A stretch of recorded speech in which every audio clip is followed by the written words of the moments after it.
disciples to be able to present these things to the public in English, and he used to instruct many of his disciples who learned Sanskrit and Bengali to like Sure. Prabhu. But let me ask you this.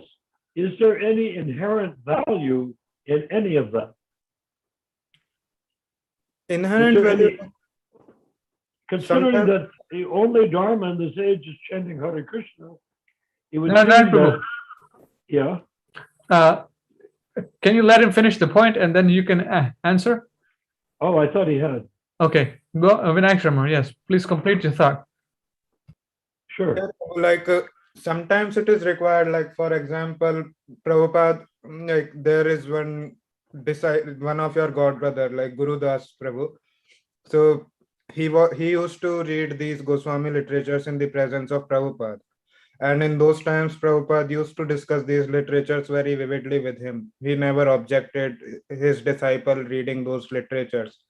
And Prabhupada used to like very much like say good about the Jaiva Dharma or the Harinam Chintamani or Krishna Karnamrita, these kind of literatures. So depending upon the practical usage, like generally devotees, like if we see practically, Bhagavad Gita is enough to liberate anyone and take them to Goloka. So, but still Prabhupada gave so many books. But devotees have a taste for reading new things for Krishna. And if they want to read, then it is better if it comes from a proper disciplic succession. Otherwise, Exactly.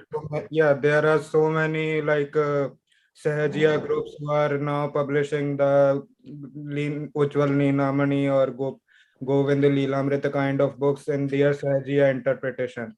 So don't you think that it is good if those books are published, like not that kind of books, but like Jaiv Dharma or these kind of books published? Prabhupada's books must be Prabhupada's books are the only authorized books, and they must be published for people to read and study. But there's no outcome of reading these books except to chant Hare Krishna.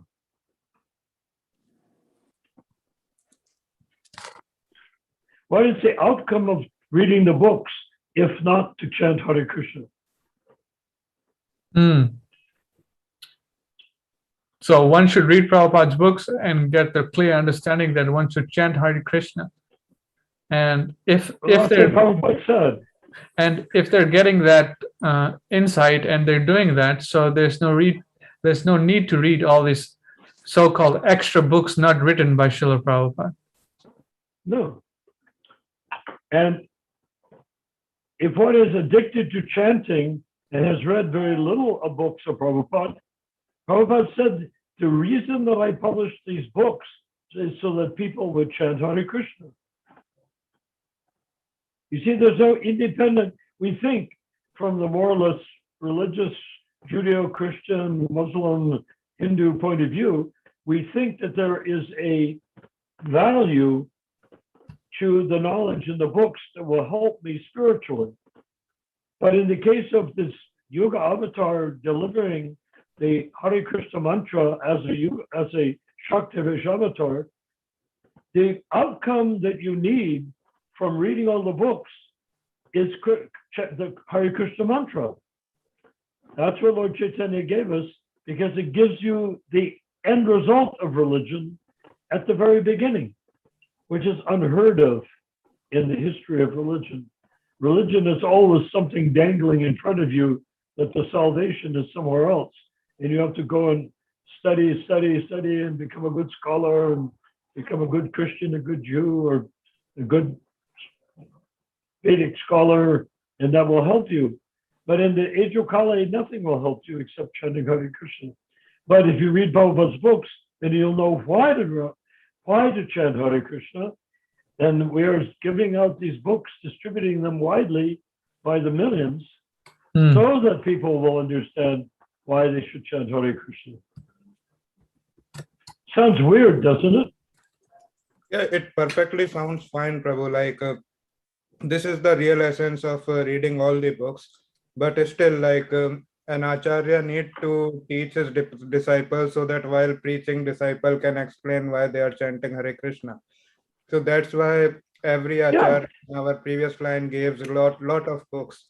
And being in this disciplic succession, like Prabhupada also, like yeah, I remember one incident, like when Pradyumna Prabhu, he translated the Brahma Samhita of Srila Bhakti Siddhanta Saraswati and presented to Prabhupada, and he did not oppose for that his disciple translating his Guru Maharaj's book, and that Brahma Samhita is very widely used till today in English, and that is very much useful for us of understanding like Srimad Bhagavatam in very short or yeah. concise shlokas.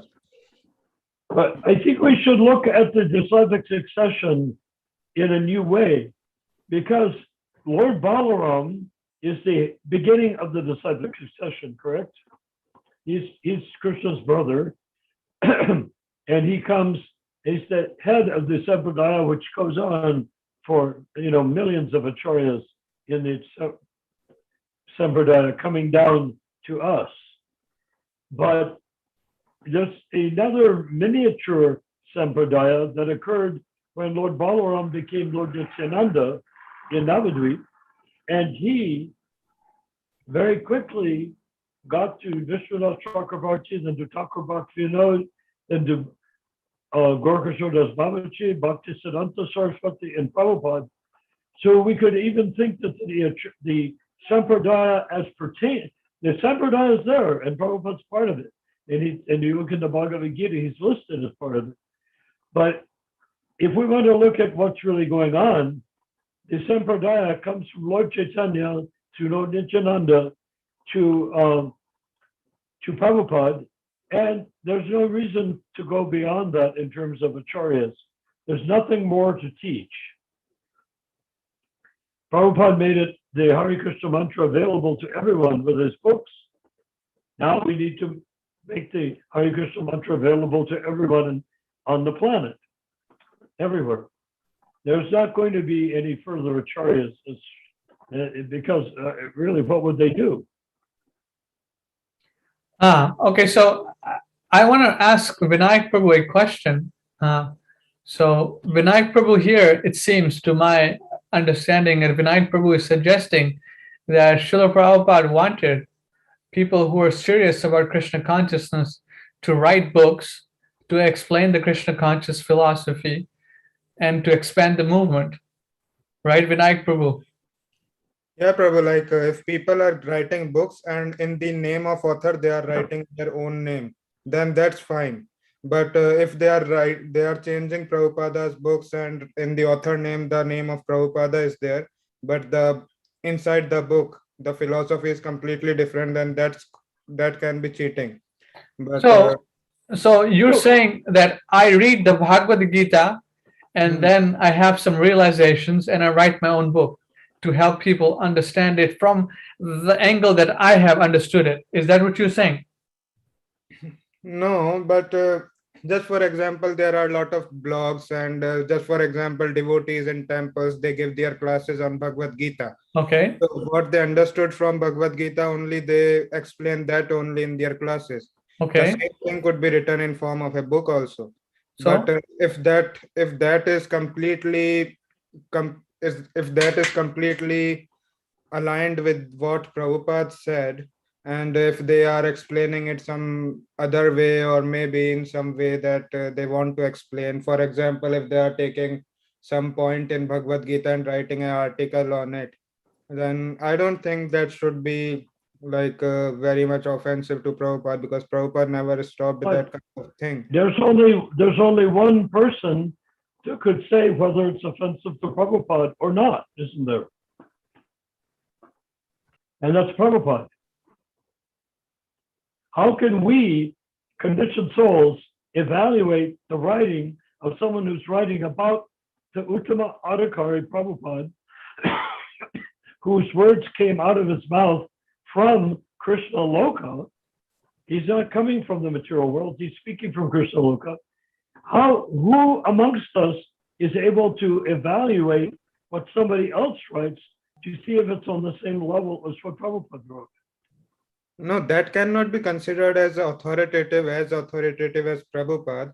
But So- for example, so if someone has to preach, we cannot play the Prabhupada's lecture recordings everywhere. If we have to preach, we have to tell them the philosophy in our own words, whatever it is. So, but that doesn't mean that we are saying that my words are greater than Prabhupada's words. The goal of speaking some philosophy in front of some audience is to convince them that Prabhupada is the authority and he should finally chant Hare Krishna by Sure. So we reading don't have to publish. Prabhupada. We can talk, we can read and discuss and hold class, but we don't have to publish our own understanding. That would be pretending to be on the level of Prabhupada. There's nothing we can say that will add to Prabhupada. And presumably, there's nothing we could say that Prabhupada forgot to say. So whatever is in Prabhupada's books is good enough to enlighten people for the next 10,000 years. Nothing needs to be added or subtracted. But if people give a class, they can try with the limited basis of whichever other car they're on. When in ISKCON, everyone is kanista, which is the lowest level of spiritual liberation, Brahman level of spiritual realization. And they, on that level, can try to explain to someone who hasn't yet understood what Prabhupada said, how to understand it. But in the end, that person is going to have to understand it for himself by reading Prabhupada's books, not by reading the books of somebody who read Prabhupada's books.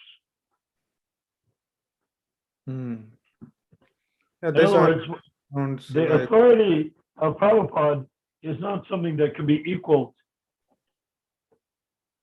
yeah, we cannot think that as equal. Yeah. So No, I don't see what's the difficulty here. Prabhupada's books, if you read the body of books Prabhupada has written, Prabhupada covers the philosophy with different angles. And what need is there for us to be the guru, or write our own books? I don't see that is necessary. Exactly. Everything.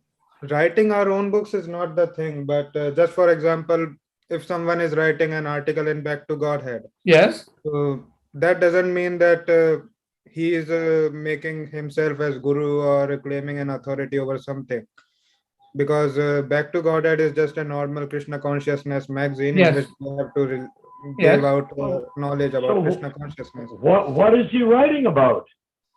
about In Krishna. Back to Godhead magazine, what is he writing? How he became a devotee of Krishna. There's nothing wrong with writing about that. How he got a book and how he understood that Prabhupada is giving the real McCoy. I mean, what's wrong with that? I mean, I don't Yeah. see anything wrong with that. How Yes, Krishna sir. consciousness changed their lives. What's wrong with that? Yeah. But there's no way to write a commentary on Prabhupada's books or a book about Prabhupada's books without making Prabhupada's books less, not more. It will not add to or supplement Prabhupada, rather it'll diminish because it's just one ordinary guy's point of view. Hmm. You see, And Vinayak you're an Prabhu? ordinary guy, I'm an ordinary guy, so we can all write commentaries and confuse a lot of people with what we write. Yes, yeah. Yeah. Yes. I Yeah, mean, but- Prabhupada himself says in the Bhagavad Gita, in the introduction of the Gita, there's so many translations of the Bhagavad Gita, right, Vinayak Prabhu? You know that, right?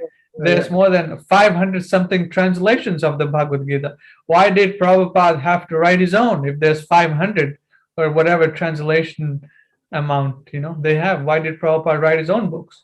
This is like I was not going in this direction in this. Okay, you are not going in this direction. Then okay, so your main concern is that I read Bhagavad Gita and I understand it nicely, and I should be able to speak from my realization.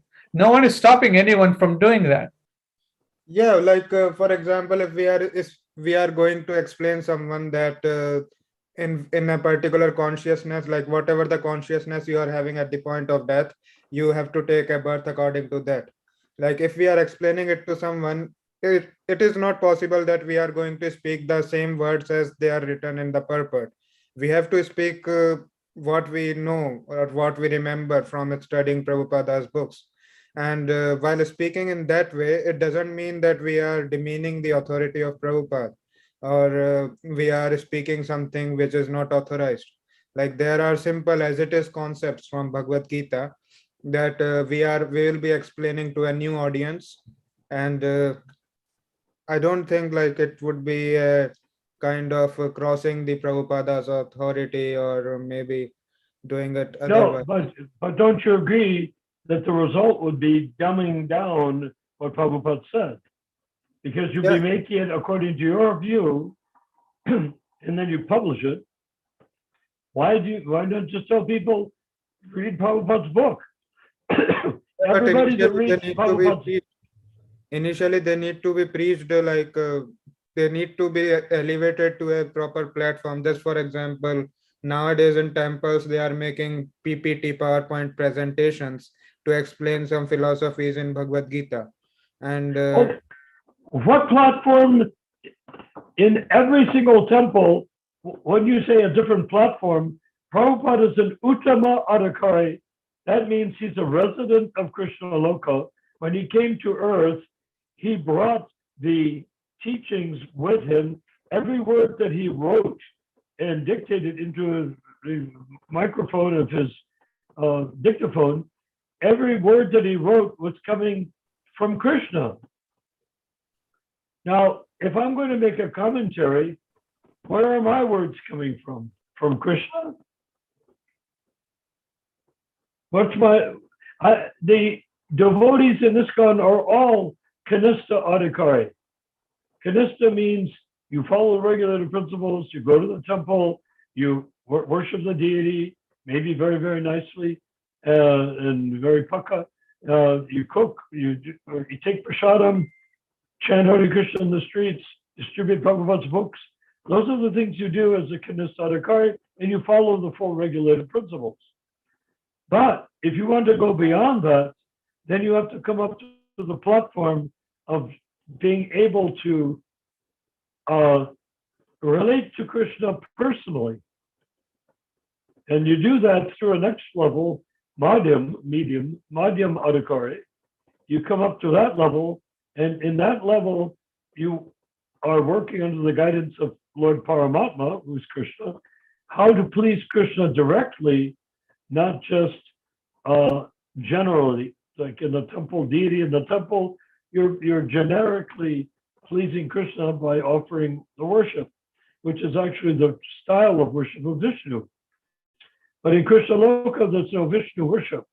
So you have to learn a whole new way of relating to Krishna, and Krishna and you must have a reciprocal relationship in the spiritual world. So until you have a reciprocal relationship with Krishna, what the heck do we have to say that will be of any benefit to somebody else, except to try to explain to somebody what Prabhupada is saying in his writing? And even then, we could be misleading them, because what if I didn't understand it right? Then I'm telling somebody else how to not understand it just the way I did. And that's happened a lot in this ISKCON, by the way. So go ahead. I think Ramachandra. Vinayaka Prabhu is just suggesting that if I read Prabhupada's books and I get some realization from it, and that realization is bona fide, I should be able to explain it and write about it, and in this way encourage others to take up the path of Krishna consciousness. So I don't see anything wrong with Well, that. there's one word that you use, and that's the word bona fide. Yeah, What as the makes- embodied soul continuously passes from boyhood to youth to old age, similarly the soul, Prabhupada says, the self-realized soul is not bewildered by such a change. So now you're No. saying that your You body is, can talk about that. yes, you can tell them, You okay, cannot talk about it. Whatever you say is not self-realized talk. what did you say, Narayan Prabhu? Okay, you can talk about the boy going from old age, boyhood to adulthood to old age. You can talk about it, Yes. but you cannot be the author of that statement. Yeah. I mean, yeah, you cannot be the author of that statement. It's you're reading in Prabhupada's books, and then you're drawing examples from everyday life and explaining it. So what is there to write? Yeah, that's what I'm saying. People, What is there to write? Read Prabhupada's books, not to write their version of it. Yeah, that's what I'm There's saying. a lot of devotees in ISKCON that have. I don't think anyone has done that. A lot of devotees have written their own Gitas. A lot of them? Oh, wow. A few. Okay. Yeah. Krishna Balaram Swami is one. Oh, yes. And Yeah. Yes. what's his name? The guy who used to be a Sankirtan. Tripurari Swami. What? Tripurari Swami. And Tripurari wrote his own. Yes. Yeah, there's a number of devotees that have done that. Yeah. I've not read their books, so I have no idea, but I'm sticking to Srila It Prabhupada. doesn't matter.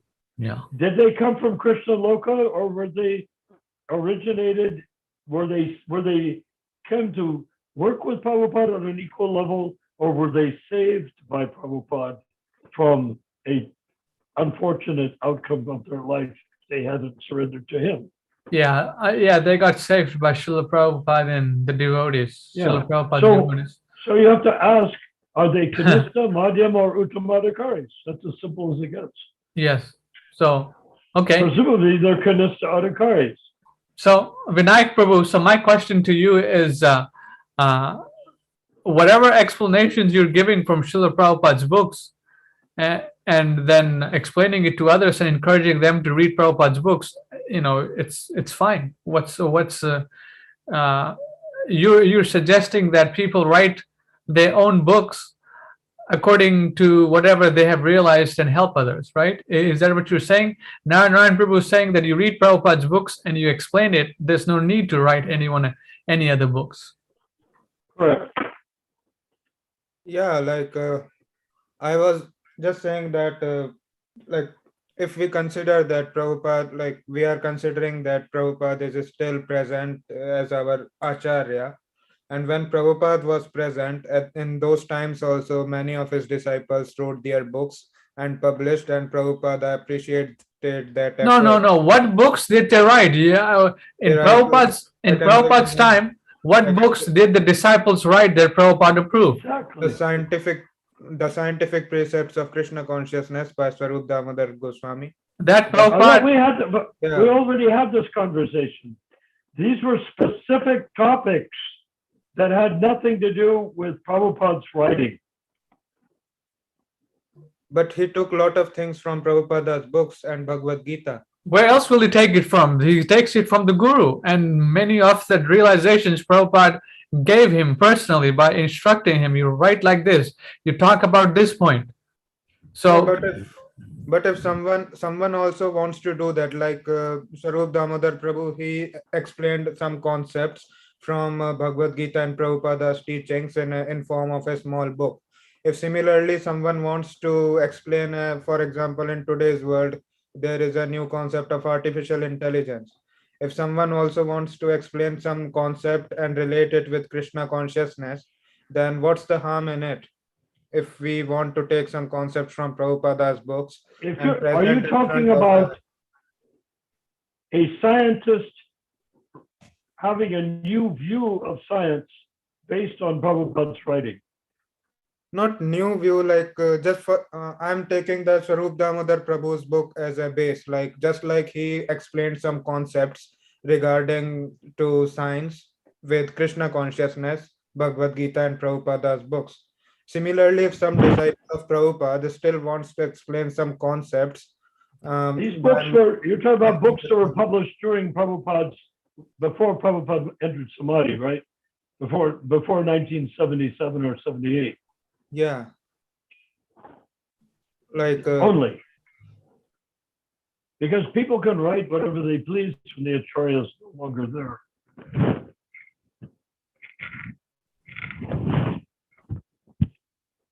I was very close friends with Swarup Damodar, pardon. and I went on many morning walks when Srila Prabhupada spoke with him. I think I mentioned this in a previous conversation a few days ago. Prabhupada wanted to take people that had ideas, just like he talked with Hayagriva. Hayagriva and Shamasundar, both, they presented ideas of the Western philosophers. And Prabhupada answered the Western philosophers with Krishna consciousness perspective. Now, Prabhupada was not a scientist, he was a chemist, but he was not a scientist. So Swarup Damodar did that and was able to use Prabhupada's writing to counteract the views of the material scientists. This was very important to Prabhupada because otherwise science has become the new religion. And you have to go beyond. You have to be able to deal with the new religion as though it were a concoction, and that the topics of the new religion, namely science, empirical science, that the science is then seen in the context of Vedic teachings, not in the context of the speculation of the mental activity and the well-funded laboratories of the scientist. So for Swarup Damodar to do that is a completely different thing. If somebody wants to read Prabhupada's books and then give his own version of it, where's the benefit? Yeah, that's not required. Anyone could do that. Version of Prabhupada books is not required. Right. So I'd like to point out one more thing. This book right here on the screen, everyone can see the scientific basis for Krishna consciousness. This is the original book. Can everyone see? This is what Vinayak Prabhu is talking about, this book right here. I'd like to point out one fact, that this book was titled Scientific Basis of Krishna Consciousness by Swarup Damodar Das, PhD. And this book got published, guess what year? This was published in 1974 and 1975. And only 130,000 copies were printed back then. So, if you read this book, I've not read this book, but I will. So many of these things, all these things are here. Yet Krishna is making all these complex molecules at will. So many of this, the content written by Swarup Damodar is taken from Prabhupada's books. You know, right here it talks about Lord Krishna, the natural, all these things here. So, and at that time Prabhupada was also present. Dr. Frog here. So all these things are from Prabhupada's writings, Prabhupada's lectures, conversations. What is the difficulty? So, so this is, I think, I mean, in my understanding, that Prabhupada was there and he read it and he saw it. He personally supervised it. So what's wrong with that? Prabhupada utilized, like Narayan Prabhu said, Prabhupada utilized the talents of Swarup Damodar to present it to the scientist on that level. So is that what you're saying, Vinayak Prabhu? To use the talents of the devotees? But there in 1974 and 1975, Srila Prabhupada was present. Yeah, but today also Prabhupada is present in form of his books. Like we are taking knowledge from his books. Yes. Not say that he's not present today. Like even if today some disciple wants to write a similar kind of books, for example, Swarup Damodar Prabhu wrote it for scientific community. If someone wants to write it for like economists or maybe political people, like for their community, so what's the harm if a similar book could be written for economists or political people? Well, that maybe you may want to join us on this, because we're going to be dealing with the topic of the economics of Dharma Varnashram Dharma, meaning how to create the human society in the Kali Yuga whereby everyone is fed and can worship Krishna and can live peacefully with Brahmins, Kshatriyas, Vaishyas, and Shudras cooperating together voluntarily without the need for money in the whole community to live peacefully in the world, which looks as though is going to be hostile, at least if you read the newspapers and watch TV. Okay, so Vinayak Prabhu, Vinayak Prabhu, we kind of sidetracked his question and went to what we're doing. So Vinayak Prabhu, can you re-ask your question so we can give an appropriate answer or understanding from our perspective? Yeah, Prabhu. So, like, just to refresh, like, my question was that just like previously many disciples have done, and if a disciple wants to explain a point on the basis of Prabhupada's books in form of his own writings or in form of his article or maybe a short small book, then I don't think there is any harm. Like we are, because in the starting of every article or every book, we are saying that all that dedicated to Srila Prabhupada, and this has been taken from his teachings and from Bhagavad Gita and all the authorized scriptures. And if we are explaining some concept in to align it with Krishna consciousness, and we are becoming an author of some small publication or book.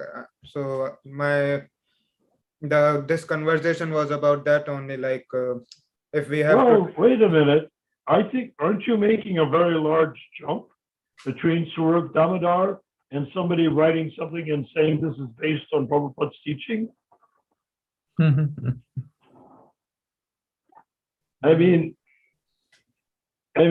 Swarup Damodar, and there's others too that are writing to this day that are producing scientific study and explaining it from Shastra.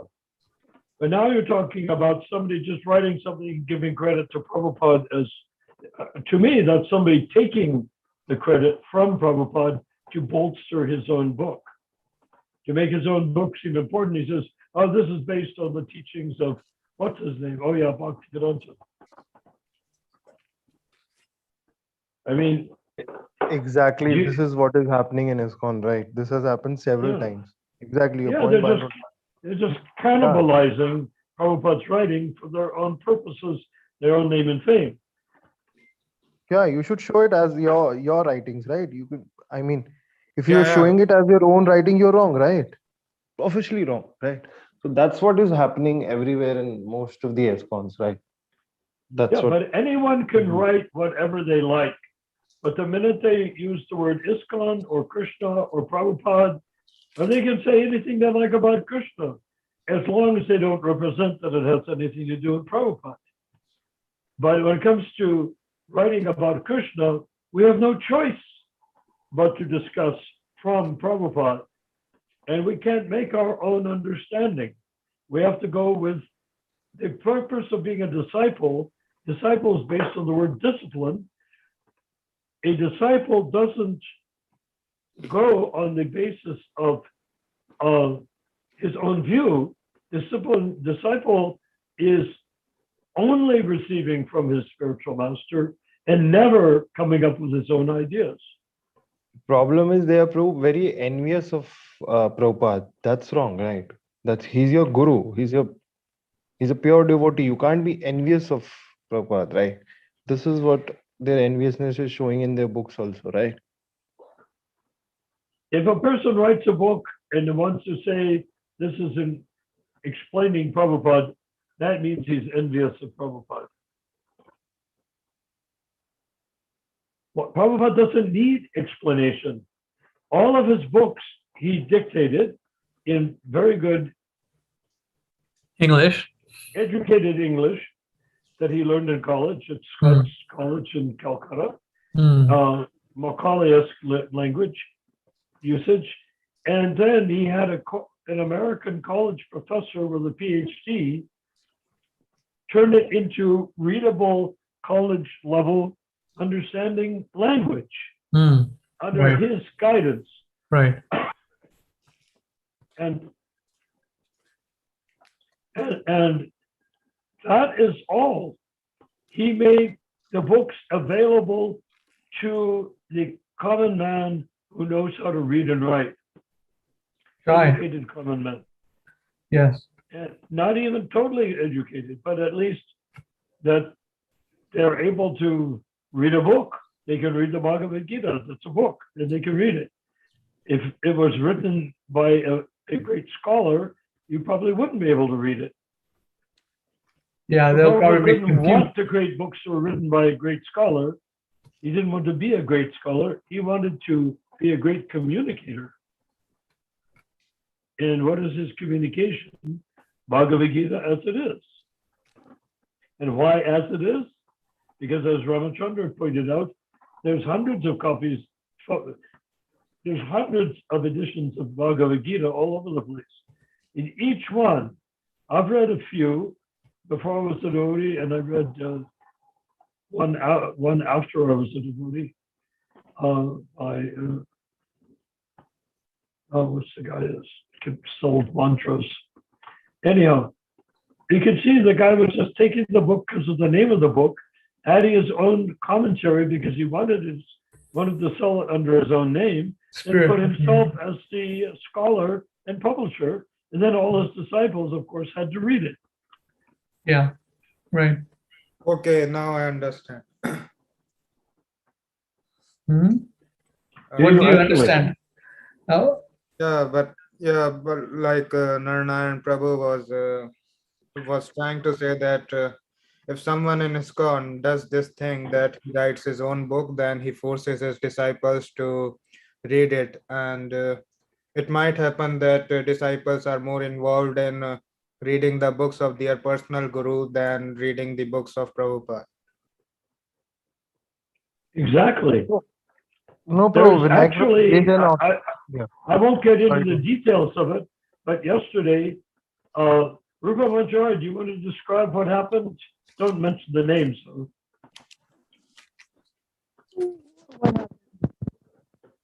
let's hear some stories. What's going on here? Rupa? Haribol Jai. Sorry, I blanked out. Okay. What we're talking about is the person, don't mention his name and don't mention who his guru is. His guru is a disciple of, he's initiated by Prabhupada. He's claiming to be Prabhupada's successor. But anyhow, yeah, so, but how did he talk about Prabhupada? This is where it gets dangerous to write your own books. He called Srila Prabhupada Ji. Prabhupada Ji. Now, who gives him the authority to do that? His guru. Well, yeah, but his guru he was initiated by Prabhupada, took sannyas from Prabhupada, and is now wrote his own Gita. Because he says that Prabhupada's Gita is not good because it was too many Westerners were involved in producing it. He didn't understand that Prabhupada wanted Westerners involved in producing it so that Westerners, when they read it, would understand it. And on top of it, Srila Prabhupada oversaw every word that was put into his books. And there people came and changed them in his country for whatever reason. But the actual fact is there was nothing to change. It was fine the way it was. And it's fine, the original books will be fine the way they are for 10,000 years. So this guy then says, was once interested in our Zoom calls, and then he said, he calls Prabhupada Ji. Prabhupada Ji is a very, well, you know, you're from India. What is Prabhupada? What was calling somebody Ji mean? Yeah, but as per Indian context, like if he is speaking like Prabhupada, then like just like we say that like if we are calling some person as Anirudh, and if we are calling him as Anirudh Ji, so then it is considered that Anirudh Ji is like a more respectful thing than calling just Anirudh. So if he is talking like if he's speaking simply Prabhupada, then it is like saying lotus feet of Lord Vishnu. And Prabhupada Ji is also like in Indian context, I don't find it like very much offensive or kind of. If he would have said that Hey, Bhakti Vedant Swami Ji, like Bhakti Vedanta Ji, then that would have been offensive. But but Prabhupada Ji, Prabhupada is a exalted. You know what Prabhupada means, right? lotus feet of Lord, Huh? lotus feet of Lord Vishnu. Not exactly. Prabhupada. Prabhu means master, right? Yeah. Pad means feet. Hmm. Prabhupada means the person at whose feet even great masters can bow their heads. In other words, supreme authority Hmm. on earth in a human form. Hmm. So when you say G, I mean, I've heard people use G like, you know, Informal context, sometimes. yeah, just to be, And hey pal, sort of thing like that. And Srila Prabhupada said that G is a third class form of referencing somebody. hmm. So you can see, so somebody is writing their own Gita, they take a disciple, he's supposedly a disciple of Prabhupada. I cannot imagine that this person that was usually in conversation with us would have invented the word Prabhupada Ji. So he must have heard it from his guru, who took sannyas from Prabhupada, and then calling him Prabhupada Ji is like the height of insulting him.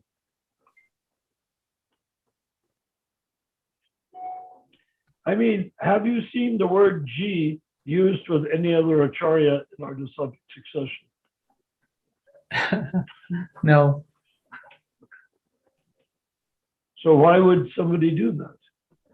Well, you know, they want to put their position higher than Srila Prabhupada. Obviously. So Ramachandra, you're from Fiji, but you know the language. If you say Prabhupada Ji, what does it mean to you? To be honest with you, even though I grew up in Fiji and you know I'm from Fiji, I never took up the culture and religion so much. So I have no idea the Hindi language. I studied in English, so I didn't have this background. You didn't have a very big Hindi. Hindu or Hindi? Yes, no. So Okay. whatever. So So- people who are fluent in Hindi reading and writing, like Srila Prabhupada's books, the G word is like third or fourth class. Yeah. Third or fourth So class. anyhow, And- that's good. That's my understanding, I believe also. But I want to double check. We have people here that might know. Mohit Prabhu, what do you say? Indians usually word the word G, like Prabhu Uh-huh. G. You know. Hare Krishna. Yes. Prabhu. Go ahead. Mohit, you're muted. Hare Aryan Krishna. Prabhu. Yes, Prabhu. Go ahead. So, Prabhu, what I have understood, basically, Indians also don't know actually the meaning of G. Actually, even I didn't knew that G was a third class thing after hearing from Govinda Dasi Mataji that she told that G is a third class word used. So even many Indians don't know that G is a third class, and they don't even know what is meaning of Srila or Prabhupada meaning. So if someone is using G, so actually many people showing respect to someone, they use G. So like the Prime Minister Narendra Modi, even he used Prabhupada Ji while inaugurating that 125 rupees coin.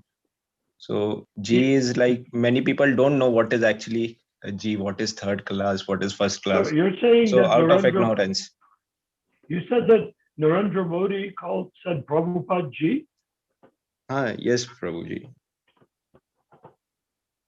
So See, Aryan Prabhu he is just saying called that me G. Aryan Prabhu is Sorry, saying Prabhu. I'm actually saying G is very natural for all of us in here in India. Like G, like Specifically, Narayana Prabhu, specifically for Indians, G is very naturally coming. So, yes, very I natural. mean, is that an offense for Narendra Modi? We I can understand if we talk to each other and say G, that's going to be nice, like sir or something like that. But when you talk Yes, about yes. the Acharya, can you say Prabhupada Ji? So the thing is that people are not aware of the fact of how to give respect to, a Now, Vaishnava if like you, this. Exactly. his name is Exactly. Bhaktivedanta, if you said Bhaktivedanta Ji or Abhay Charan Ji, I can understand it clearly as being appropriate. Abhay Charan Ji, Bhaktivedanta Ji, but Prabhupada Ji, it just seems a little out of place. I could be mistaken. That's why we're going around the room. So who has spoken? Ramachandra, can you get views from the others on this? Aryan Singh Prabhu said that in India, people are not so much educated in using the word G, Prabhupada G. So they might be trying to give Prabhupada some exalted status, but by adding G to it, they make it, very, third class. Prabhupada G. Prabhupada is a first class word. Yeah, No, but Ramachandra Prabhu, it's about your mind, right? We are being tuned like this. We are Ah, not offending Prabhupada, right? They're not offending Prabhupada. We are being tuned like this that G is a big thing. So that's why we say Yes. Guru Ji, Guru Maharaj Ji. So that's a difference between cultures, right? That's so just a difference between culture, not an offense. just like people use the word Hindu, right? Instead of Yeah. Sanatan Dharma. So So they this don't have that knowledge, right? Hmm. Exactly. Yeah. Yeah, please go ahead. Yeah. now, what does Aryan Singh have to say? Yes, Prabhu. Whatever Mohit Prabhu said, I completely agree with it. So generally, G is used for respect only. We say G in the sense of respect, but we actually don't know. Actually, G is a third class way of giving respect. It's basically people are very conditioned with the word with the suffix G. So they are not really having the knowledge how to give respect to a particular Vaishnav like Acharya. They don't understand the value of spiritual life. Then how can we expect them to use appropriate word? Yeah, So I've never heard that it is used like that. I could say Guruji, you could say Guruji, you could say so many things, but Acharya, when you say Acharya, you say Acharya Dev. Dev means like demigod. And Prabhu, maximum people don't know actually what is meaning of Srila Prabhupada, or is that is Devta, or that is everyone. I told in last session only, everyone has conception that all God in India is same, Shiva, Krishna, and all are same. So in India, is everything is messed up. Like today is Diwali, so there are many reasons people celebrate Diwali here. Someone will worship Lord as Lakshmi, someone will worship Lord as Kali, someone will worship Lord Exactly. Ramachandra. So it's very Yeah. vague. We can't do anything, Prabhu. They don't know the difference of a demigod or the supreme personality of Godhead, right? Yeah, but this is the issue. Diwali is clearly from Ramachandra Leela, right? No, Prabhu. In India, like in my family also, they worship Lourdes Lakshmi because Lourdes Lakshmi is what we get money, prosperity, and Ganesha. So mainly, everyone is back after dharma, not after dharma or moksha. They are back after kama and artha. They are back after money and prosperity. They Hmm. don't care about moksha. So this is going on in India actually right now. Very less know about Oh, liberation. yeah. And what they don't realize is when Lakshmi, Lakshmi gives them money. She's giving money from their own karmic bank account. Now she's not giving them extra money. Right, you never Yes, get Prabhu. extra money, right? So basically, Prabhu, no one actually knows how to actually give to respect to an exalted Vaishnava like Prabhupada. That is an issue. So India is also becoming actually in India also a lot of hippies are now coming. So we can't do anything about this. Everyone is Yeah. out of their culture. They don't even know Well, how to respect their parents also in Indian culture right now. So you know, what to that's speak of? unfortunate. That will get reversed shortly, I hope, because of our spiritual activity on the League for 10K. Right now, we're getting started on the rectification of the whole system. And when that system is clearly outlined how to rectify, people would be crazy not to do it. So we're hoping that people, even if they are crazy, they'll still do it. So that's good. No? Yes, Prabhu, we can hope. Right. Okay. Haribol. So, so we covered a couple of issues here. Mahaprabhu, where's Mahaprabhu? Is Mahaprabhu here? Bro, Mahaprabhu is constantly driving. Okay, Mahaprabhu is driving. Okay. Hare Krishna Ramachandra Prabhu, how are you? How's everything going? I Haribol? am engaged. Okay, good, good. Keep listening. Keep listening. Bro, I was reading something where Prabhupada said that these guys are envious. My god brothers are envious. And just sending it to you, just say what's the legitimacy to it. I guess exactly that's what happening in the mainframe ESCON, right? Their enviousness, and then they went to the god brothers of Prabhupada, and then they followed that rule, right? Prabhupada never wanted his disciples to go to the Exactly. god brothers.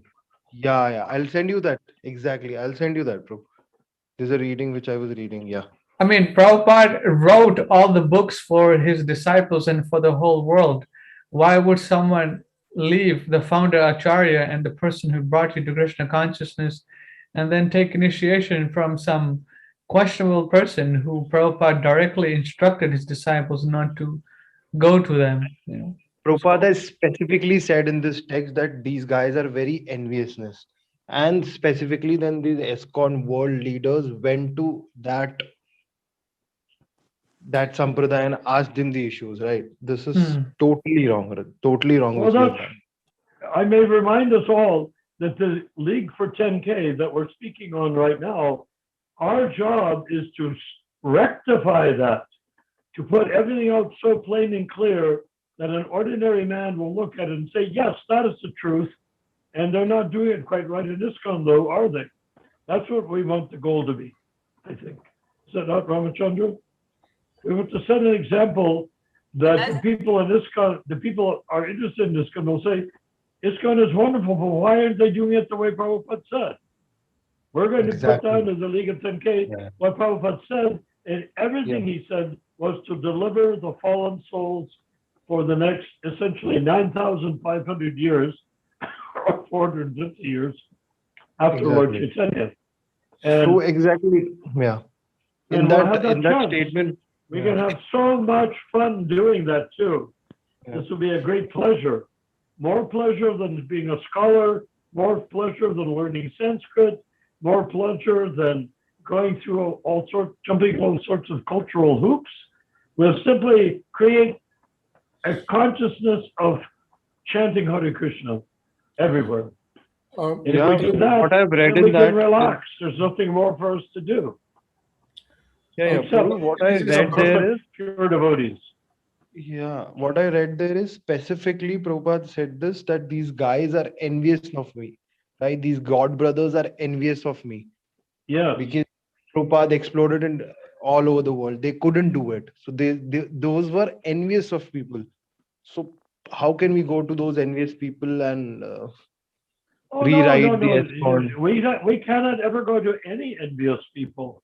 If there's an envious person, and if we're speaking, just like Prabhupada was surrounded by many envious people, like his godbrothers, but he didn't let him bother him. He just spoke the truth. And whoever was interested came, and those who were not interested, they stayed away. Yeah. you know. But my theory on is Prabhupada's envious godbrothers. Why he had so many envious godbrothers? What's your theory? Yeah, Prabhu. I want to Because listen it. remember, this was all at the end of the Hindu period with big Durga worship and whatnot, Ramakrishna.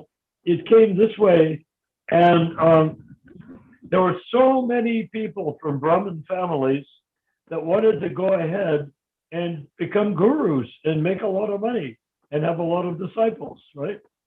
Okay.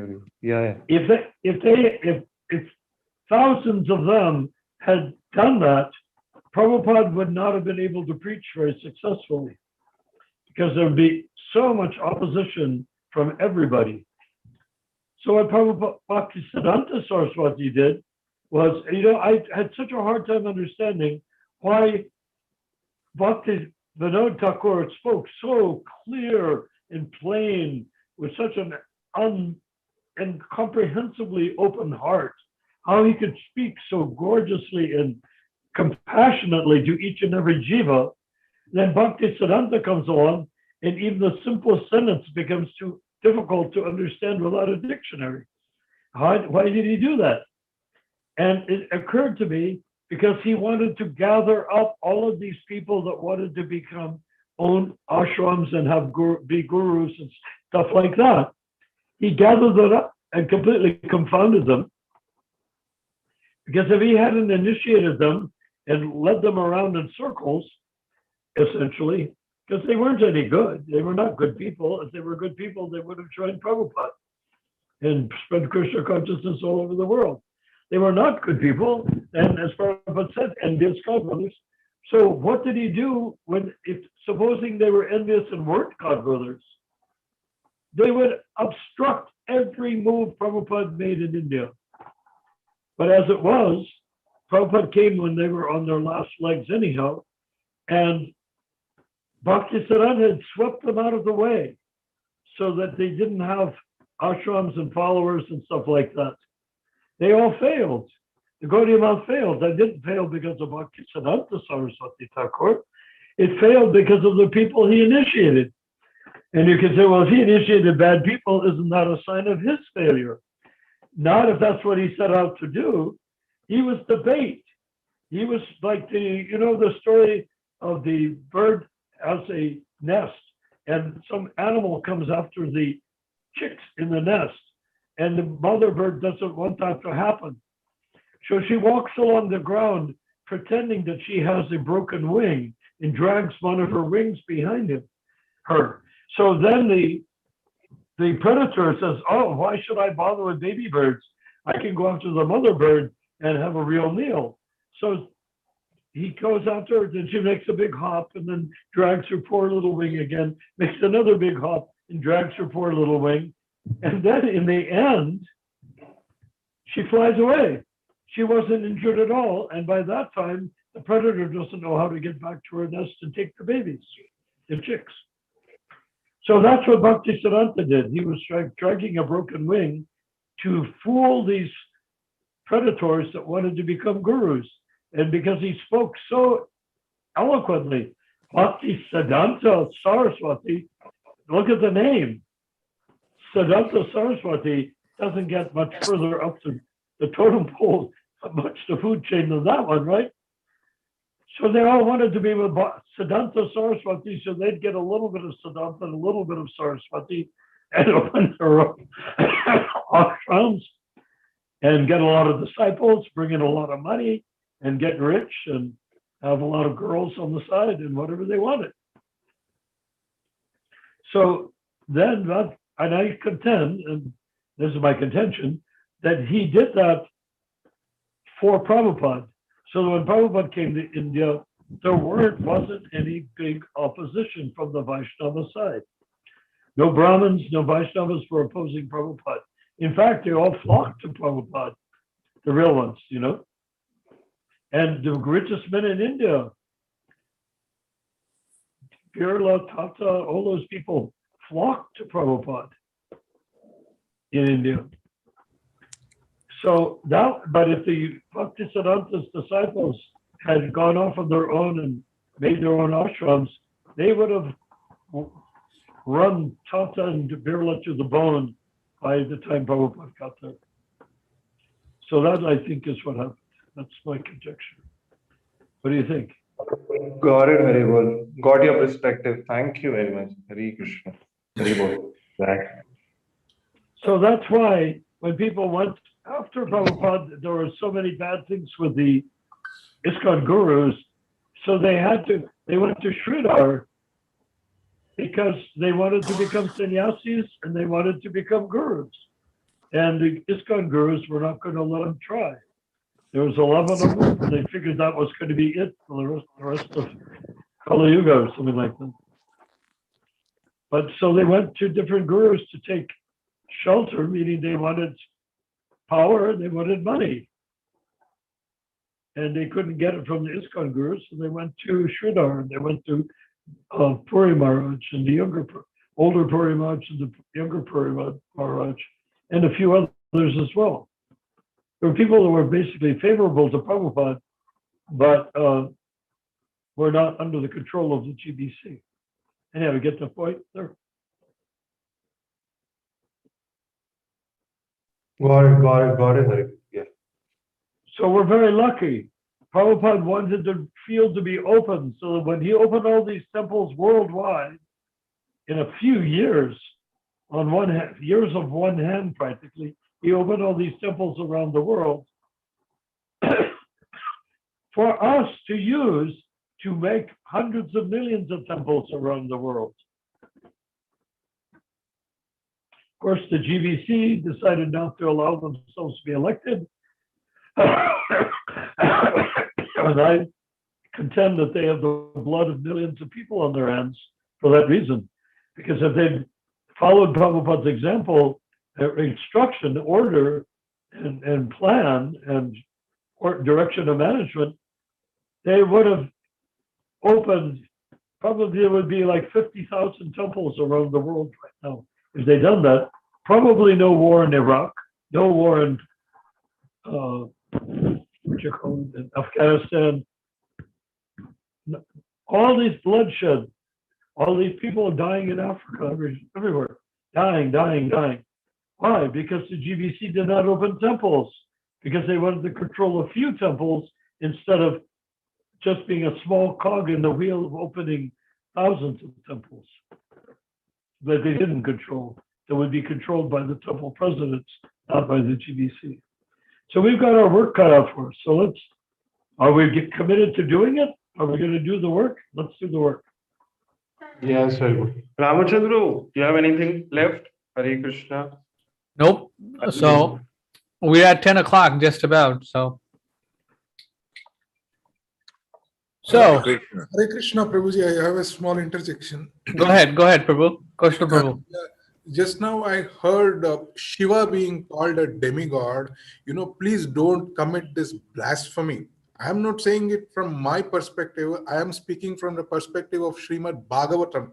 I don't know who gave you this idea of Shiva as a demigod. Well, in Srimad Bhagavatam 4.7.52, even Prabhupada has made this mistake of translating Rudra as a demigod. If you read the Sanskrit translation, there is no word demigod there. In fact, Krishna is clearly trumpeting there. Vyasadeva, there he's trumpeting. Anybody creates a difference between me, Rudra, and Brahma is a fool. This is what Bhagavatam is saying. And he is also very clearly saying, anybody who creates such a distinction will destroy peace. So please be extremely mindful. Well, in America, this may not be creating any problems, but here in India, it does create problems. So please. May I explain? No, if what the situation is. Prabhuji, if you want to explain, please explain from the Shastras, from Srimad Bhagavatam. I will explain from Prabhupada's own See, words. Prabhupada's point he can make by writing his own books, not by doctoring Srimad Bhagavatam. You may write anything. Nothing, no, please. Who's speaking, by the way? I am Kushal. Namaste, Prabhuji. Hare Krishna. Oh, Kushal. Okay, Yes. let me explain one thing and just see if it makes sense to you. Lord Shiva is considered to be like yogurt by Shastra compared to Shiva is an expansion of Vishnu, correct? No, please understand. That's why let me quote you from Srimad Bhagavatam. I don't want, any explanation from gurus. I want what Sri Vyasadeva is speaking. We're not talking about What gurus. the Lord We're talking about explained. Shiva. Is Please Shiva an expansion Please of listen. Vishnu? Please listen. What Okay, the Lord okay, said- one second. What chapter and verse so I can put it on the screen? So hold on, Yes. Kushal Prabhu. Thank you. Thank you. Hold on. So hold on, let me go to PrabhupadaBooks.com. Then you tell me the verse, and then we'll put it on the screen so we have exactly know what you're talking about. So you're talking about. No, Prabhu, he's against Prabhupada only. He's saying that I don't accept Prabhupada's reading, right? He said this. No, it's okay. We'll look at the Sanskrit. What does it say? Okay. Show it to us. Yeah. Yes. show it to So us. what 4.7.52, you please open. 4.7.52. Okay, I'm looking it up. 4.7.52.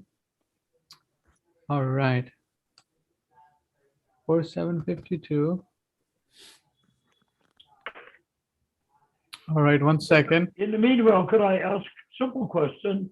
Does Shiva ever get in contact with Prakriti or Durga or like that? Prabhuji, again, we have to look it from the perspective of what Srimad Bhagavatam is speaking. Every guru, especially these sectarian gurus, somebody is a Vaishnava, somebody is a Shakta, somebody is a Shiva. They want. So what are you? What are you, Prabhu? I am simply a disciple of the Lord. I am not colored by any of these, doctrines. What the Lord speaks, that I surrender to. Nothing more. Okay, so what is the Lord speaking according to you? Can you recite the verse? Yes, please. Here, I am not trained in Sanskrit, so I will have to use English. Okay. Yes, in 51, the Lord is saying. 51? Okay, I'm at 52. Let me go to 51. Okay. Yes. Here, unfortunately, the translation is, he's saying, I am myself taking up the manifestations of performing the actions of creation, caretaking, and destruction. And these different activities of mine has been named differently. If you read the last line of that verse, Who's speaking? The last line of that verse, if you please read, Sannam Kriyochitam. What does that mean? Sannam means a name, and Kriya Uchitam means according to the activity. The Okay. Lord is saying, I am indulging in the activity of creation, caretaking, and destruction. These are the activities I am performing. Okay. And to this, the names have been given as Brahma, the creator, Vishnu, the caretaker, and Rudra, the destructor. The names have been given. And No, in first line it is saying Atma Mayam. It is my energy, Atma Mayam. exactly. So God is not saying that I am doing. He is saying by Exactly. my energy. Exactly. That's what I am also saying. It is his energy. He is manifesting. He is indulging in Yeah, these. we are also God's energy actually. We are also Jivas. We are also God's energy. Wait a second. We'll come to that later. Now here he is saying these are my activities and I have been named. Now you please go to the next verse, 52. Okay. Here the Lord is again clearly saying that anybody who is creating distinction in these activities of mine or in these names, he is somebody who is an ignorant. Who's speaking?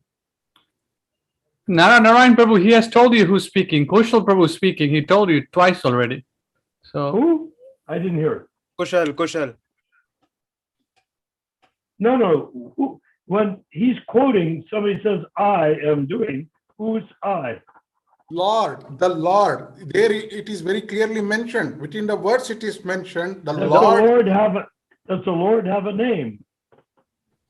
See, you may the text has not named, so let us not name that. What No, the text has named, let us It is name a that. story. Then it is a story. There must be some character who is speaking something.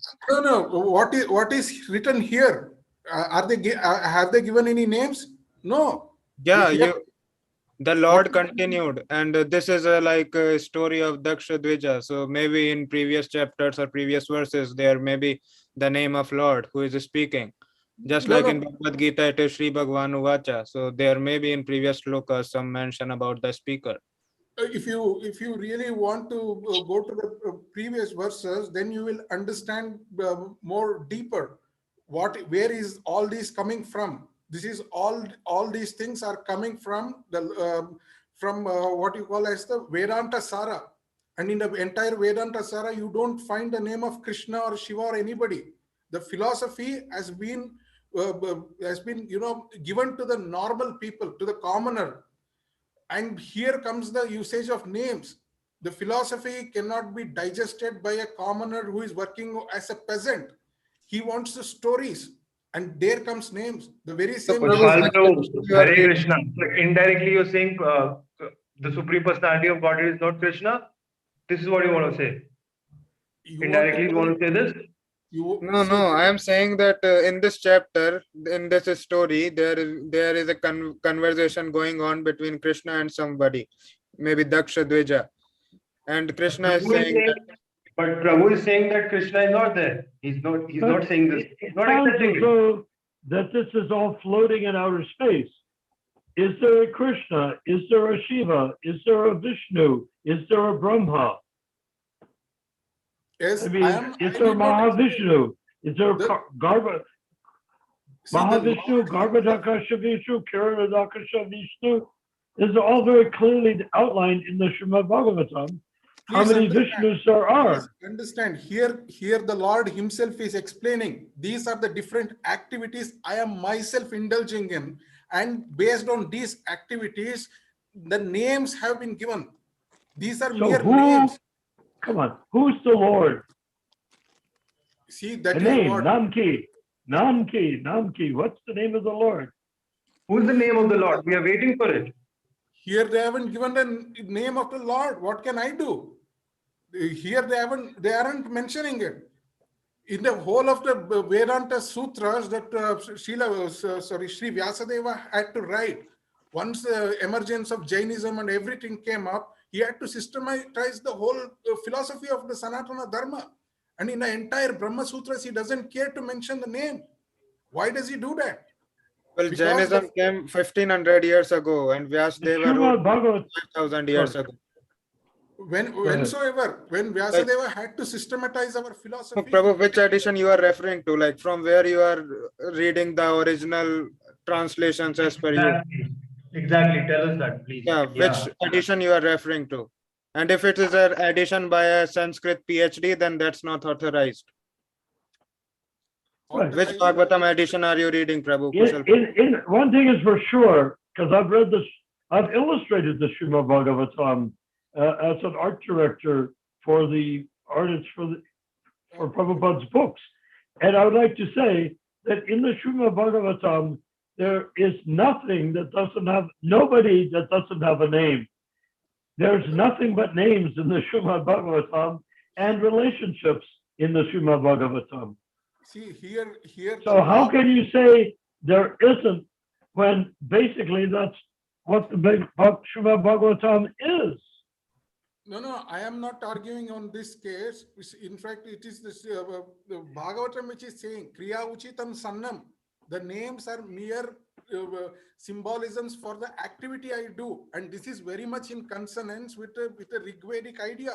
Even in the Rigvedic times, there were. So what are the activities starting? Where does the activity in the Srimad Bhagavatam begin, and where does it end up in terms of us?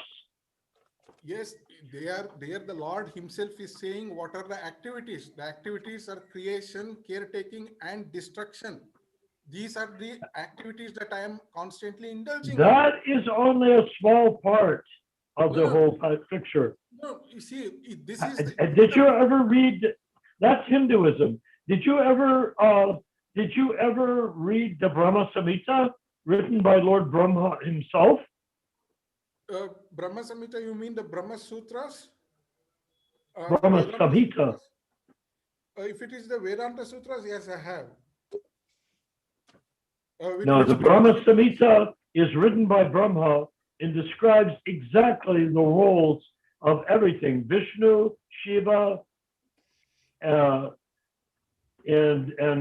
Vishnu, Shiva, and Brahma are all completely described. What you're describing is what I've been presented with a million times in India by fairly low-level Shiva Hindus. No. See, please do not call anybody as low level. No, Hindu is not a lowly person. Do not do this mistake. What Nobody does is Hindu lowly. mean? What is the literal meaning of Hindu? Somebody has Christian as Hindu, it has become the culture. That doesn't mean that we become lowly or a Hindu thought is a lowly. Certainly no thought is No, lowly. wait. What does Hindu mean? Hindu is the representation for the culture that has emanated out of India. The Sanatana Dharma culture. Yes, Sanatana Dharma is Yes. what they call, but who created the term Hindu? Yeah, tell us who created the term Hindu, right? The Persians may have created, it's a misnomer. That's okay. We are not here to discuss about this, what do you call the nomenclature, the naming system. You're defending Hindu when Hindu was made second class by the Muslims. And it's still second class in the eyes of the Muslims. Just look at Bangladesh.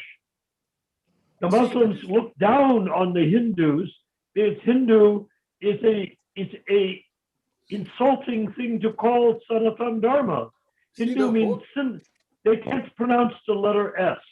So they called Sindhu Hindu. And Sindhu was created by Afghanistanis, in case you worship them. And the Afghanistanis created the word, tried to say Sindhu, but they said Hindu because they meant the people living on the other side of the Indus River, but they meant them as low-class people. And the Hindus have broken away from the Vedic culture, and they have remained as a relative. They mix everything together. Demigods, Vishnu, Krishna, they mix it all together into a porridge, and then they try to serve it out as a feast. It doesn't work. The real thing is Sanatana Dharma. You said it, and I agree with you. In 4.7.54, it's very much clearly enunciated by the Lord himself. One who does not consider Brahma, Vishnu, Shiva, or other living entities in general to be separate from the Supreme, and who knows Brahman, he actually realizes peace. Others do not. Others will destroy the peace. So please understand, all these, belittling somebody as a demigod and all this will only destroy the peace. The Lord is saying here, the Lord is repeatedly saying, this stratification will destroy peace on earth. Okay, what is the origin of Vishnu? The Lord himself is the origin of everything. Yes, and who is the Lord? Here they haven't mentioned it. If you want to Shiva know, Bhagavatam clearly states Krishna is the original Supreme Personality of Godhead. Baladev is his first expansion. Then there are 4 Vishnus to expand from him, and out of that there have become so many planets of Vishnu. And then after that, when the Mahavishnu breathes out planets, universes, into each universe goes a Brahma, and Brahma is there. Please, I'm sorry to interrupt you. Please, I'm sorry to interrupt you. Brahma is not God. It is Brahma not is not God. expansion. It is not expansion. The Lord is extremely carefully clarifying it. It is not expansion. Are you saying that Brahma is God? No, please understand, these are mere names for the activity the Lord is performing. No, Vinayak Prabhu, there's a quick question here. Who is the Lord that you're referring to? The Lord can be so many persons that you're referring to. Who is that specific person that you are referring to? When we say Kaushal, we refer to a specific person who has a specific personality. He speaks and then he makes a point. We don't say the Lord Kaushal. So who is this Lord here? Are you saying that person is unknown?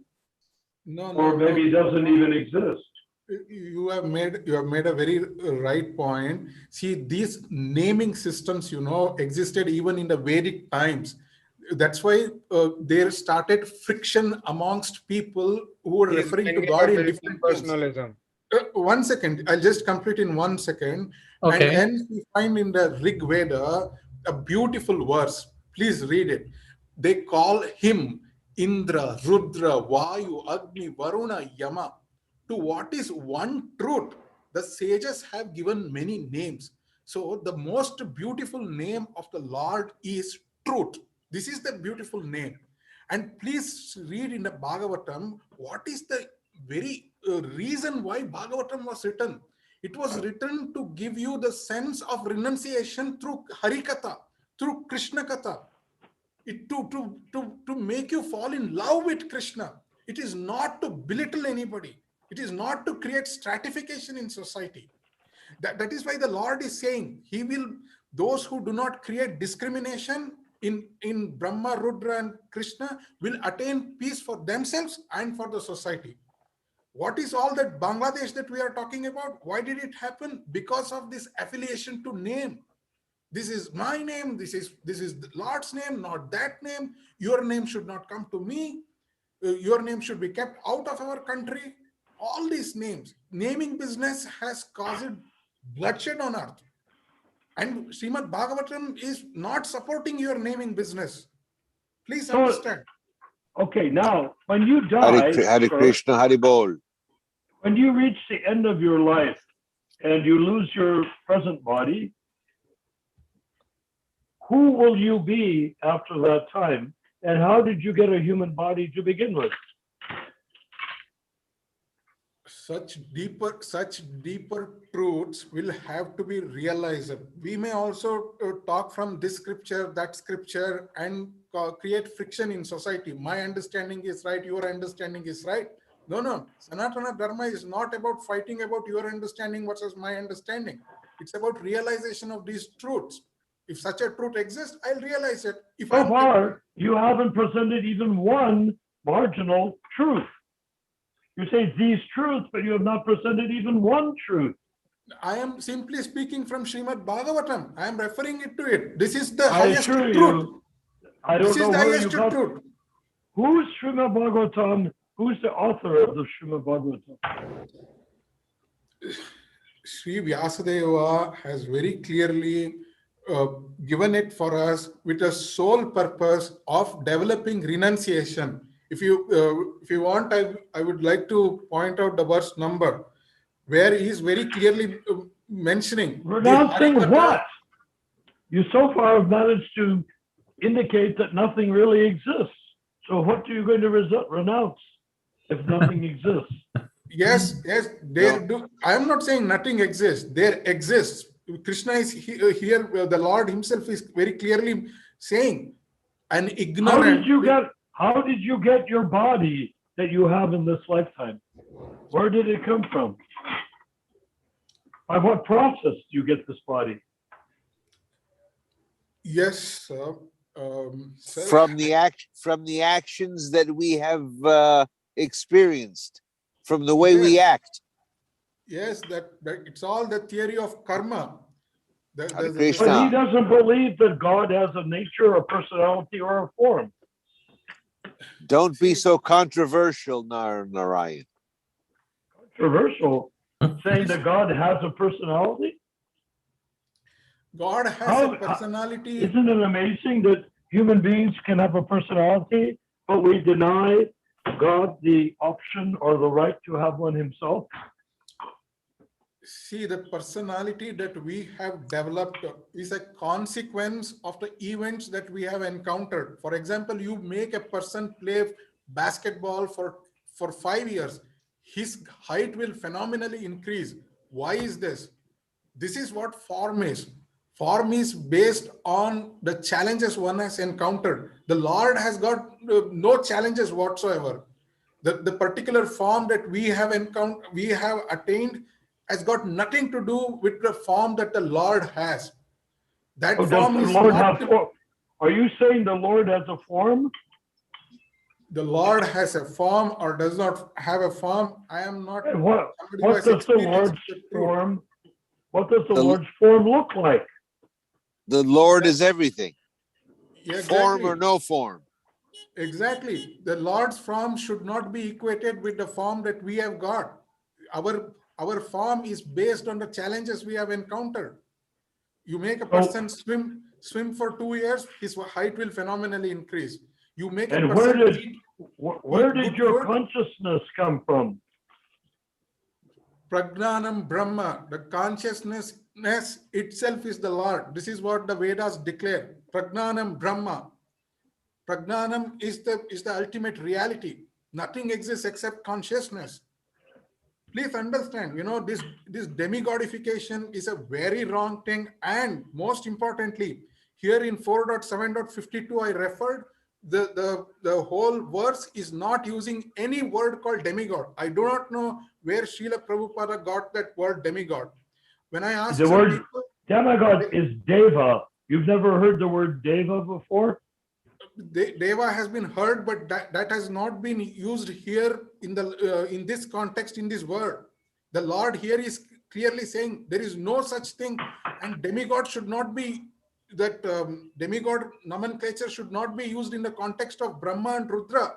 This is what the Lord is saying here in the verse. Who is the Lord? Who's saying? The Lord is saying. And who the Lord is? Is Who the that? Lord is, if you want to name What is somebody. the Lord's? Does the Lord have a name? Here Vyasadeva has not mentioned him by name. It is not. Then he does not exist. Krishna is the Lord. Krishna is the name you people are referring him to. When please understand this Srimad Bhagavatam or any of these literatures that we have, these are not documents or for our property rights, about to whom this property belongs to. These are not books to decide property rights. These are books to give us renunciation, to give us vairagya. What happens to you when you reach perfection? What is your state? Do you have a body in perfection? Yes, Srimad Bhagavatam itself calls that state as Kaivalya, moksha. That is the highest. When you reach perfection, what will you look like? How do I look? How I look like, or how I will not look like, I should be experiencing it when I reach the Kaivalya. I am certainly not that person. I am still struggling with my own, bodily conceptions. How did you get to the material world? Because of the karma theory alone. Karma means action and reaction. So what did you do to come to the material world? He did the right thing. No, probably something wrong in the whole, timeless. But where were you? What distinguishes right from wrong? Mahaprabhu ki jai. Hari bol, jai. Our actions. What exactly here the Lord himself is extremely clearly mentioning. If you want, I can show you other places, other verses in Srimad Bhagavatam is what is wrong. The moment you say that you are something distinct from the world, that in itself leads to all misconceptions and delusions. Here very beautifully in 7.5, wait a second, in 4.7.53, I think, the Lord very clearly says, anybody who succumbs to separateness, that person is deluded. Very beautiful example the Lord is giving. Just like how an individual will not see that his head is a separate entity, his hand is a separate entity, very similarly, an individual who sees separateness in this cosmos, he is deluded. All of us are deluded. This is delusion.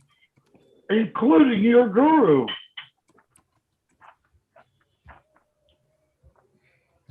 By that standard, your guru is also deluded, right? No, I am not speaking about my guru. I am simply positing what Srimad Bhagavatam has got to say. And Who this wrote is the Srimad Bhagavatam? the Vyasadeva. Who else? Is he a person or not? But you're saying Vyasadeva doesn't exist. No, I am not saying Vyasadeva does not exist. They do exist. Everybody exists in the material plane. But what is Kaivalya? So what do you Kaivalya- care? If Vyasadeva is on the material plane, then why do you care what he has to say? Here I came only because you were calling Shiva a demigod, and Srimad Bhagavatam is clearly ruling it out, saying it's not that. It's merely a name, and very clearly it is saying anybody who creates such a distinction is losing his own personal peace, and once a person loses his own peace, the ramifications will be on society. That's So what what- we're seeing. What is the origin of Shiva? Please, here you understand the Lord is extremely clearly screaming it out. I am indulging in many activities, these three activities of creation, caretaking, and destruction. These are the three activities, and Rudra is the name for the activity that I do of destruction. And Very you're clearly- also one of the gods that are doing that, right? Okay, Prabhuji, I think your time is up, your sleeping time. Yes, we'll have to continue this again because it seems like Kaushal Prabhu, you've been reading Prabhupada's books and you've been reading some other books also at the same time. And some things you're not agreeing with that's in Srila Prabhupada's books. So we'll need to take care of those next time. Yeah, Prabhuji, I'm not biased or I'm not looking with a prejudiced eye. We are all here for truth because truth is the ultimate goal. But do you accept what school do you belong to? Like, where have you studied? Are you studying the Rig Veda and getting the knowledge from Rig Veda? What sampradaya are you following? I'm not belonging myself to any sampradayas because sampradayas did not exist in the first place in the whole Sanatana system. Sampradayas came only when the deterioration started. Sampradayas. So let me get this straight. You don't belong to any sampradaya. No, certainly not. Okay. So who do you accept as authority? As a teacher. Yes, just like how you say Uttama Adhikaris, similarly, I see that there are many such people who are trying to interpret, and everybody will succumb to their own limitations. So no. I'm asking you a specific question. Yes. If you don't accept anyone as an Uttamadhikari or a perfect person, that means that you are professing yourself to be a perfect person, or No. Certainly not. I cannot be a person. Then who do you accept as authority? Who are you accepting as authority? In the world of science, is there any one individual who is an authority? Certainly not. The whole humanity will endeavor to push the realms of science, to push the boundaries of science, to increase our understanding. There is no one authority. Okay, so you have no one authority, and So that's then, Prabhu, you're saying one point. Then, Prabhu, you're saying all those scientists are great, right? Because they are philosophers. They are roaming around science, right? So they are great, right? Their new inventions are great. This is what you want to say? See, you are sitting somewhere in some corner. I am sitting here in some corner, and we Yeah, are all yeah. conversing with so much of ease. How did it all happen? because हाँ, of तो the this diligence means of some people. so this How means did you're this saying this is the power of science. This is the power of inventions, right? You're saying this is the power of inventions. No, I am not If you're saying saying power of this, inventions. In Bhagavad yeah. Gita, Sri Krishna very clearly says, Does indulge this in gentleman yoga. have a guru, a teacher, or is he One making second, this up as he goes along? It seems like he does not have a teacher, nor does he accept any sampradaya. He accepts science as a teacher, but he cannot pinpoint what branch of science he is speaking from. He's just going along with Because different. science means scientist. Who's the scientist in his science? I don't know. He cannot explain who's the scientist or who's the philosopher he follows or what system of philosophy he follows. He's not able to tell us that. In Bhagavad Gita, Sri Krishna has a beautiful verse. I don't have a number here, but I can give it to you later. He says, indulge in yoga and I shall give you the knowledge. So anybody who is into this yoga, he will be bestowed with the knowledge by the Lord. That is our highest But you understanding. don't even accept that Krishna exists. Yes. I'm not So, saying Prabhu, Krishna- according to you, who is the Supreme Personality of Godhead? Who's that? Tell me that. Just one question to you. Hare Yes, Krishna. Prabhu. Yes, Prabhuji. Our conception is not about somebody being supreme and another person being. Who is? I'm just asking a normal personal question to you. Nothing related. Who is the Supreme Personality of Godhead according to you? I do not understand the meaning of the word who. There exists truth. We are all, drawing up from that truth. That's Mayavadiness, right? That's Mayavadiness, Haribol. Oh, he's a complete. If you want to call Mayavadi on LSD. If you want to call a Rigvedic explanation, when the Rigveda says to what is one truth, ekam sat vipraha bahuda vadanti, to what is one truth, people are giving many names. And if you have problems with this verse from the Rigveda, then I have no problems. Probably you are not proper Sanatana dharmis, or practitioners of Sanatana Dharma. I mean, if you want to grasp under the thread of sanity in this, why do you read the Srimad Bhagavatam when you don't even know if it's real? The Bhagavatam itself is screaming out, why should one read the Bhagavatam? To gain renunciation, to fall in love. Is the Bhagavatam real? Bhagavatam is real only to the purpose of giving you renunciation, to give you that vairagya. Right. So the Bhagavatam is only real because you accept what parts of the Bhagavatam that you accept. Please understand, the purpose of Bhagavatam is not to settle scores with anybody or to profess property rights. Purpose of Bhagavatam is to give you... Where did the Bhagavatam come from? Please understand. Source. Please understand. Yes, we all have a source. There is a source for this universe from which everything is manifesting. And what is that source? Exactly. What is that source? Yeah, tell me. That source is the Lord. That source is the ultimate. Who is that Lord? Who is that Lord, Haribol? Who is that Lord? Yes, we are asking that only. Yes, Prabhuji. Narnaran Prabhu. Hare Krishna. Exactly. Let me answer. You please stop Kushal Prabhu right now. Yes, Narnaran Prabhu, it is not worthy for you to have an argument with this man. Right now, he's just professing the Mayavada. It is actually forbidden for us to have a conversation with this man because he makes everything up as he goes along.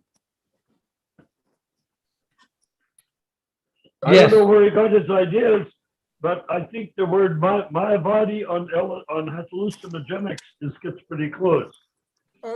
Give him a chance.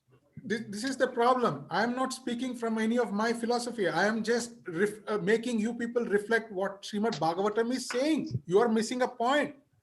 You don't have a slightest idea what Srimad Bhagavatam is like. Prabhu, we are asking you who's written that Srimad Bhagavatam, who's given the knowledge. You're not spelling it out. Who's the Supreme Lord? Right? This is the issue. We are Prabhuji, not if you thought- mocking you in any case, Prabhu. We're just trying to understand who is the God. And when we get that salvation or renunciation, where do we have to go? There should be a Exactly. point, right, to go. Yes. why, this is what the big problem is. All of us are hungry to go somewhere. Are you behind moksha? Do you have something in your mind that's moksha, right? Am I? You said that Kaivalyam, that is like Brahma effulgence merging into the Brahma.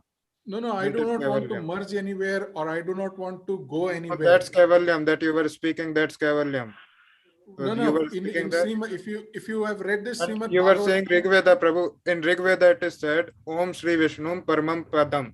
Hare That Krishna, Lord Om Vishnu Shri Vishnu. is the Paramam Padam. Om Shri Vishnu has been mentioned in Rigveda. Shri Vishnu is the Supreme Personality of Godhead. Om Shri Vishnu has been mentioned in Rigveda. Yeah, this is Rigveda mantra. Om Shri Vishnu Paramam Padam Sada Pashyanti Surayah. Prabhupada mentioned it many times in his lectures. And this is the basic Gayatri mantra that everyone does. Who is Gayatri there? I am saying Gayatri mantra. Yes, who is that Gayatri? Gayatri is the sound of Krishna's flute. See, all these, are stories that has been created to impart philosophy.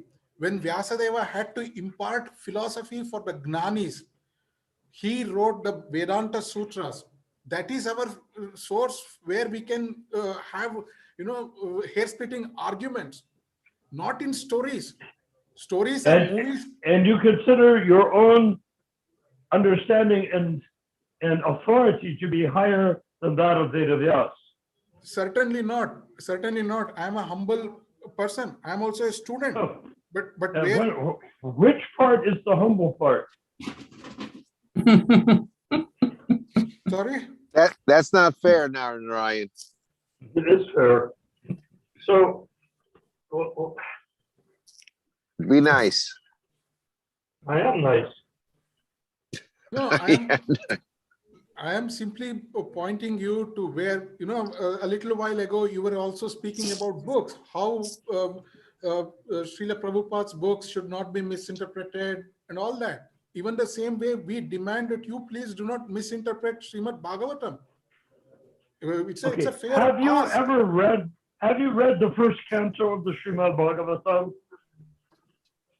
Not very recently, but yes, I have read, and it is only because that I have read I am speaking. And which version of the Srimad Bhagavatam did you read?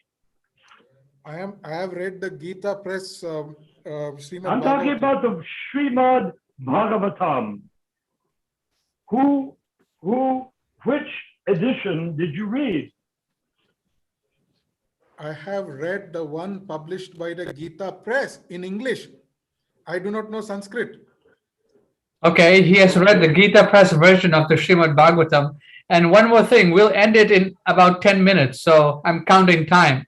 So Yes, sure. 10 minutes, okay? It's Yes, 10:38 here. It's going to end at 10:48. Yes, thank you very much. See, a little thing, what I had a misunderstanding, I was just listening to you, and where I found a little unsettling, I made my point. Thank you very much for listening to me. Thank you. That's all I have to say. Okay, so then we'll end it here, Prabhus.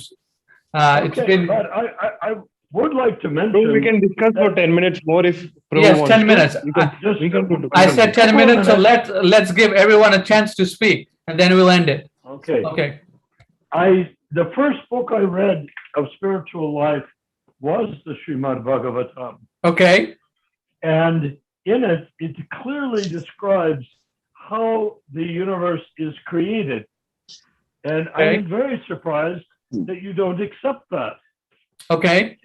You've read the Srimad Bhagavatam, but you don't accept what it says. How can you call that accepting? Okay. So, Mohit Prabhu, do you have anything to say? No. We are happy to take Kushal Prabhu, right? His questions and all. So he can just talk away. The last 10 minutes we can talk and we can take him on board. But he needs to tell us where the source is coming from. Just a Okay. simple thing. We can't depend on philosophers, right? If you're depending on philosophers, then you're a gone case there. I don't want to do it personally, but yeah, you're a gone case there. Okay, so That's there's the- another devotee that wants to say something. Aryan Singh Prabhu, go ahead. You can unmute yourself. Aryan, What a And- wonderful Hare Krishna, discussion. Prabhu. yes, go Hare ahead. Krishna. Yes, Prabhu. Prabhu, I actually had one realization, like even I was quite confused between this, and I know many of my devotee friend who were also confused about the absolute truth. So one thing I understood that even when I was reading Prabhupada books, I also had various kind of doubts and all. But I understood one thing, that what is my qualification first of all? If I'm understanding this spiritual science of book, am I really qualified to understand it not, or am I worth it to understand or not? Because we see that many people read a book and they have a personal interpretation of that book or point of view, and when they mental give that, speculation. That's called mental speculation, Haribol. Yes, exactly. That's yes. what I was going to say it. Yeah. So Yeah. if we'll already have a past perspective and we'll read other book, we should be very open-minded. Like the Prabhuji was saying that naming different demigod like this is bringing chaos. But actually, that is the reverse thing. Because I live in India, but I see that people who have the conception that all God is same, yeah, Brahman, or they have all kind of nonsense activity they do, illicit activity in names of God. We see they do, they hide and do, they show they are vairagya, they are renounced, but they are actually not. And this is my personal experience, I have seen. And at the same time, if we understand that understanding Krishna with our senses, understanding Srimad Bhagavatam without any authority or without our mental speculation, we can't understand the actual philosophy without having a guru. If we say no, I will understand, or I will give an example, like there are various kind of boards in our Indian culture. There is from where you can get education. There is CBSE and ICSE. So you have to be qualified from any board to get qualified to get in a college, right? So you should have some authority qualification to understand this Vedanta Sutra and Srimad Bhagavatam. Otherwise, we have no chance of understanding. Even I had no chance of understanding, Srimad Bhagavatam or Gita. Even I misinterpreted many things. That yoga is this, yoga is that.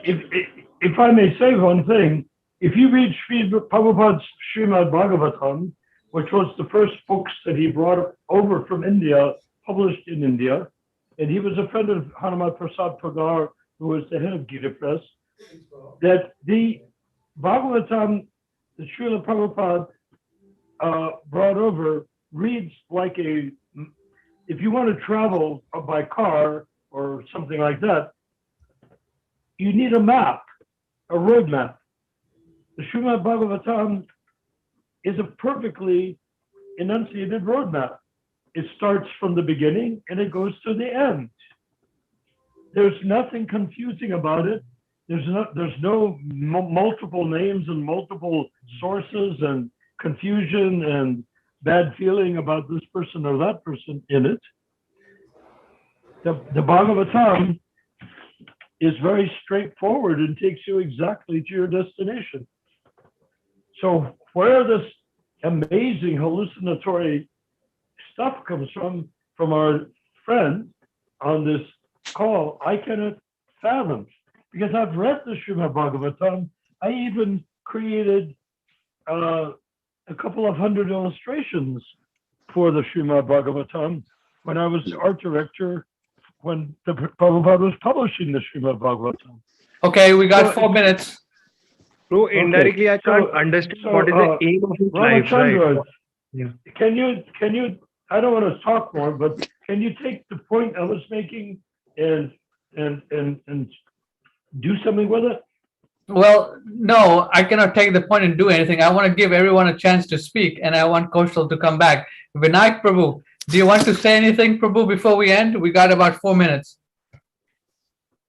No, Prabhu, maybe if he can read the Bhagavatam from first canto itself, then he's able to understand it more nicely. because if we are picking up verse randomly from internet and seeing something on Quora or these websites, then we get deluded. So One more thing, Prabhu, the point is, what is your aim of life? He doesn't know his aim of life. He's not telling the aim of his life, right? And so you can't go you can't talk with this guy, no, because he doesn't have an aim. He's saying this directly or indirectly that I don't want to go anywhere. So what's the point in discussing then? Okay, There's no and point. last word, Mahaprabhu. You're the last man, Mahaprabhu. You got 3 minutes. I'd like to say, can you hear me? Yes, we can hear you. We can hear you. I'd like to say that it's been a very exciting discussion, and that we all need to treat each other from the heart, from the love, and not be so antagonistic. Okay. Prabhupada would not approve of us yelling at each other. We need Nobody was to yelling at each other. Nobody's yelling. well, Keeping it quiet. not yelling, but it was almost a little bit harsh. You think so? Harsh on whom, Haribol? I think I did not sometimes find anything to be harsh. sometimes our tone of voice is a little bit out of character. But Okay, would you say that our friend who was presenting these extraordinary ideas was also being harsh? I thought he was rather harsh, or you would say, I would say intense, you would say harsh. yeah, I didn't feel any harshness from Kushal. But sometimes the way we react to other people's perspectives should be a little bit more from the heart, from the Krishna, from the Jiva. Mahaprabhu already And- gets and- confused in his words. Not so not so much Istagosthi, this is from the Jiva. not so much from the body and the mind. I heard a lot of body and mind tonight, and not enough Jiva. Okay, Mahaprabhu. Tomorrow you have some samosa and you give us a call, okay? We're Amen. right about on time. So Prabhu, last one, just Hari 1 Bol, minute left. Hare Krishna. I There's love you 1 minute guys. left, so I can use it. Naranarayana Prabhuji, if my words were harsh, I'm Hare Krishna. really very sorry for that. And last word, you just talked about this creation of universe, everything. Prabhupada himself appointed a PhD from Cornell. His name is Richardson, I guess, who is Sudupta Das or something. He has written a beautiful book.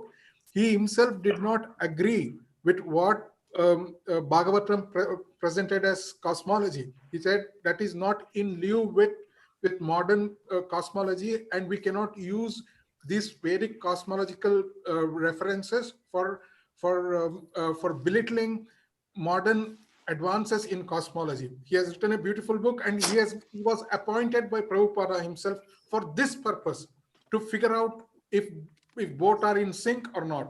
okay, so we're right on time wait. now. So we'll have to come back again. So I'm gonna end it Yeah, here. but I would So like let's to just leave one last thought on question that. to Kaushal Prabhu. Srila Just one Prabhupada last question. wanted Yeah. the Vedic cosmology. Danavir wrote 2 books on Vedic cosmology. Tamal Krishna decided not to use Vedic technology. We'll so I don't better to see- read that book, instead of arguing here, we'll better read that book where he's disagreeing. And he says you cannot use. Okay, you send us the book in the WhatsApp group and then we'll read it. Okay. Yes, thank And you. one last question, Kaushal Prabhu, before the next class, I just want to hear what is the aim of your life, right? Yeah. Okay, Just he'll think about it and he'll let you know. Okay. Yeah, exactly. Exactly. Okay, thank you very much to all the devotees for joining on Facebook, WhatsApp. It has been a lively discussion. And if anyone wants to discuss more, we're personally available to talk to anyone. Please join the WhatsApp group. The link is in the description. And then we can talk to you from there. But we do base everything on Prabhupada's books, not Gita Press Right. or any other Okay. source. Hare Hare Krishna. Krishna, Prabhuji's. Hare Bol. Hare Bol. All Jai. right. Well, Bye, guys. Have Hare a night. Krishna. Mahaprabhu, Krishna. you got to get to Bhagavatam and read it. It's available. Okay. You can All get right. it from Ramachandra. Jai. I'm, re- Okay. I'm ready for you to beat me with a stick 50 times every morning. Not you, your mind. Good night, everybody. Okay. Hari Hare Bol, Krishna. Hari Bol, All Hari glories to Hare Srila Krishna. Prabhupada. Jai. All right. Amen.